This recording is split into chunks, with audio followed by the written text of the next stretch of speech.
For this lecture, I featured this music, Learn to Be Still from Eagles. In this song, still measures the difficulty of your heart to be disturbed by external factors or inner peace. Right, so we will start from moment of inertia, which measures difficulty of a section to be bended for a big topic, beams. Okay, from chapter 5, we will have 3 chapters talking about beams. Okay, this is chapter 5, 6, and 7. Okay, those will be bending stress, deflection, and shear in loaded beams. Okay, so today in this lecture, we will review the diagrams, review the V shear diagrams and the moment diagrams.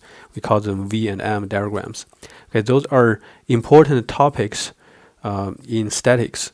So we will just go through the steps, the basic methods together, and I will only give one example, but I will provide more examples in the after class exercises.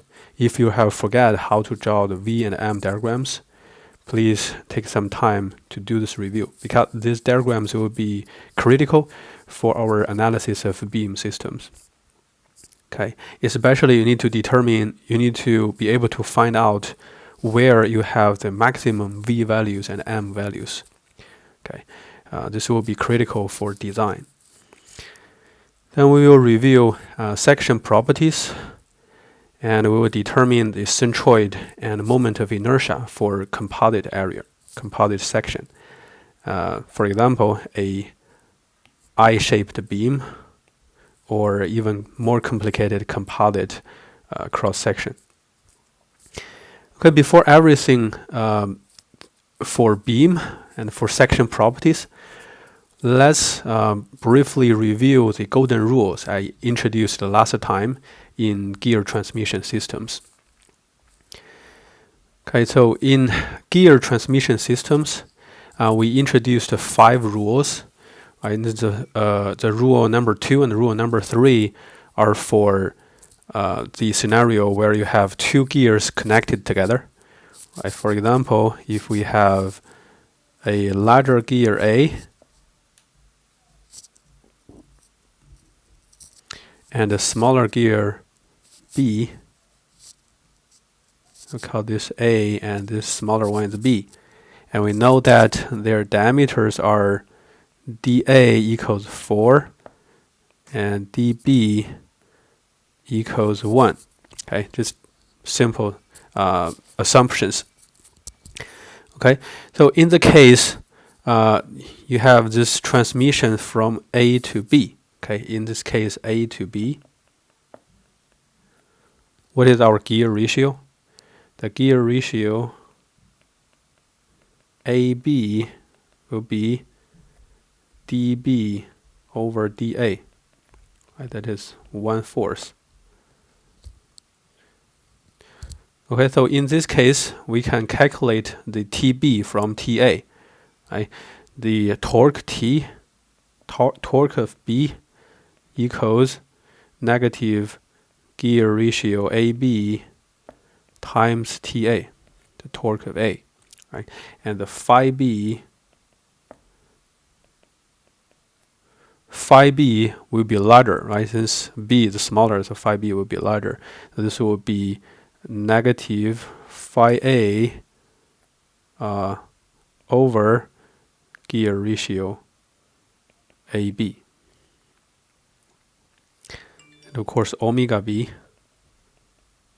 will be negative omega A over gear ratio AB.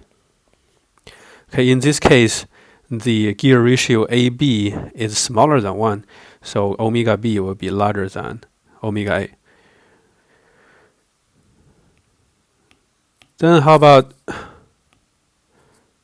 if we have the moving direction, the opposite, along opposite direction, is B to A. Okay, if it's B to A,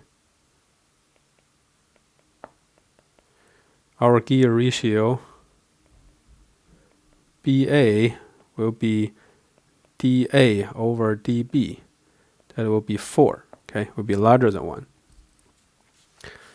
In this case, we can calculate TA from TB. Right, so this is TA equals negative gear ratio BA times TB, and our phi A equals negative TB phi B over gear ratio BA. And you have also omega A equals negative omega B over gear ratio BA. Right? So this looks very complicated since you have two gear ratios and several equations, 3 equations, right? 2 gear ratios, 3 equations to do these transmissions. This can be very confusing. Okay, in the video I provided last time, I introduced a simple method, much simpler methods. Right? We have a much simpler method.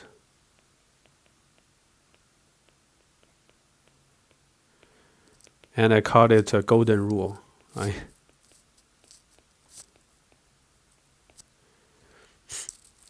This is no matter moving from A to B. Okay, just ignore the direction. No matter A to B or B to A. And we do not distinguish gear ratios AB or gear ratios BA. Okay, since you have only 2 possibilities for gear ratios. So we only use gear ratio equals 4 or 1/4. Okay, these are the only 2 possibilities of the gear ratio. Okay. So we only use 2 equations. This the one concept gear ratio and just simple equation. This is a unified equation, right? So we can use like a TB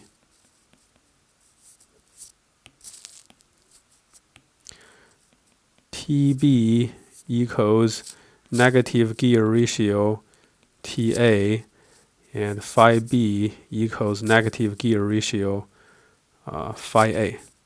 Okay, and in turn you can also say like a TA equals negative gear ratio TB, phi A equals negative gear ratio phi A, phi B.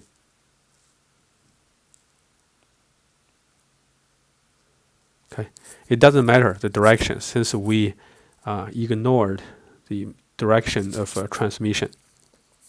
Okay, the golden rule says what the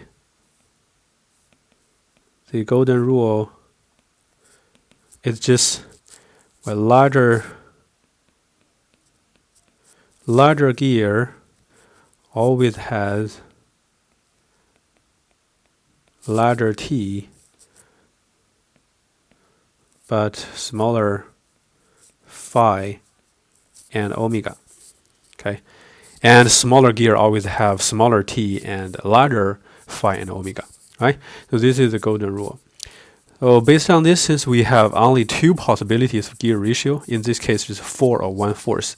Okay, so you can just say that you can easily conclude that like a TA equals TB, TA and TB. Which one is bigger? Which one is bigger, TA and TB?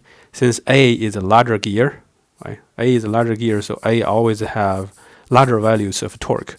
So TA is larger than TB, so we will just need to use negative, put a gear ratio here. Since A is larger, so we should put negative 4 here. Okay, either 4 or 1/4, since TA is larger because TA gear A is a larger gear, right? We got a negative 4 here. All right, so for phi A is a negative, since phi A will be smaller than phi B. All right, so we just put 1/4 here. Right, then you can also do the transmission from A to B, right? Like a TB equals TA. Since TA is larger, TB is smaller, so we just put negative 1/4 here. And phi B just equals negative 4 phi A. Okay. So this simple example, I just illustrate that how to use this golden rule to simplify the analysis of gear transmissions when you have just two gears connected directly to each other.